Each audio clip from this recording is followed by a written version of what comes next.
June 25, 2026க்கான இந்திய பங்குச்சந்தை நிலவரங்களை ஒரு போஸ்ட் மார்க்கெட் அனாலிசிஸ் வீடியோவா பார்க்க போறோம். டேட்டா, விஷுவல்ஸ் மற்றும் வர்த்தக உத்திகள்னு எல்லாத்தையும் இந்த வீடியோல கவர் பண்ணியிருக்கேன். வாங்க பார்க்கலாம். இன்னைக்கு மார்க்கெட் நிலவரத்தை பத்தி ஒரு குட்டி சுருக்கம். நம்ம மார்க்கெட் ஓரளவுக்கு பாசிட்டிவா, அதாவது கன்ஸ்ட்ரக்டிவ் டு புல்லிஷா தான் இருக்கு. அதுக்கு முக்கிய காரணம் நம்ம ஊர் முதலீட்டாளர்களோட பங்களிப்பு தான்.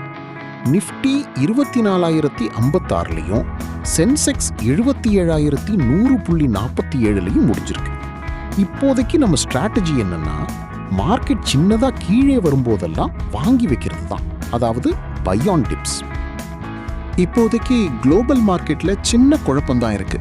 அதனால சென்டிமெண்ட் கொஞ்சம் கலந்து தான் இருக்கு.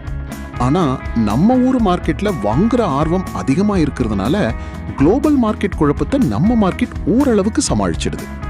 அதே சமயம் வெளிநாட்டு முதலீட்டாளர்கள் பங்குகளை விற்கிறதையும், ஃபாரின் செல்லிங், டெக், ஐடி துறை பங்குகள்ல இருக்கிற பலவீனத்தையும் நாம தொடர்ந்து கவனிச்சுட்டு வரோம்.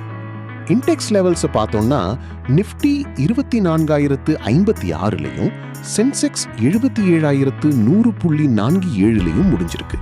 இப்போதைக்கு 23,800லிருந்து 23,500 வரைக்கும் சப்போர்ட் லெவல்ஸ் இருக்கு. அதே சமயம் 24,200லிருந்து 24,400 வரைக்கும் ரெசிஸ்டன்ஸ், எதிர்ப்பு நிலை இருக்கும்னு எதிர்பார்க்கிறோம்.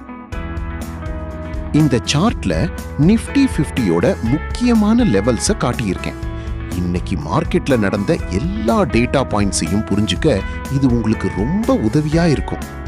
செக்டார் வாரியா பார்த்தோம்னா பேங்கிங் மற்றும் ஆட்டோ செக்டார்ஸ் நல்லா ஸ்ட்ராங்கா இருக்கு. ஆனா ஐடி செக்டார் மற்ற செக்டார்களை விட கொஞ்சம் டல்லா, அதாவது பெர்ஃபார்மன்ஸ் கம்மியா தான் இருக்கு. நாளைக்கு மார்க்கெட்ல எதை கவனிக்கணும்னு ஒரு ரிஸ்க் வாட்ச் லிஸ்ட் வச்சிருக்கேன். முக்கியமா வெளிநாட்டு முதலீட்டாளர்கள் எஃப்ஐஐ விற்கிறாங்களா இல்ல நம்ம ஊர் முதலீட்டாளர்கள் வாங்குறாங்களான்னு பார்க்கணும். அது மட்டும் இல்லாம ஐடி செக்டார்ல இருக்கிற வீக்னஸ் மற்ற செக்டார்ஸை பாதிக்குதான்னு கவனிக்கணும். கடைசியா நிஃப்டி 2,360 லெவல தக்க வச்சுக்குதாங்கிறதும் ரொம்ப முக்கியம்.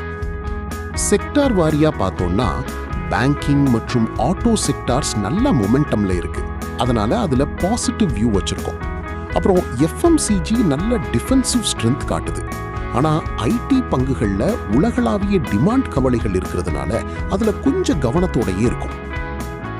இந்த சினாரியோ மேப் சந்தை எப்படி போக வாய்ப்பு இருக்குங்கிறத புரிஞ்சுக்க உதவும். இது நம்ம வர்த்தக உத்திகளை தீர்மானிக்கவும் அடுத்தடுத்த நாள்களுக்கு திட்டமிடவும் ரொம்பவே உதவியா இருக்கும்.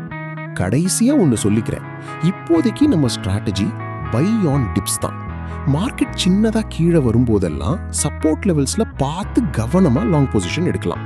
ஆனா ரொம்ப செலக்டிவா, அதே சமயம் டாக்டிக்கலா செயல்படுறது தான் இப்போதைக்கு புத்திசாலித்தனம்.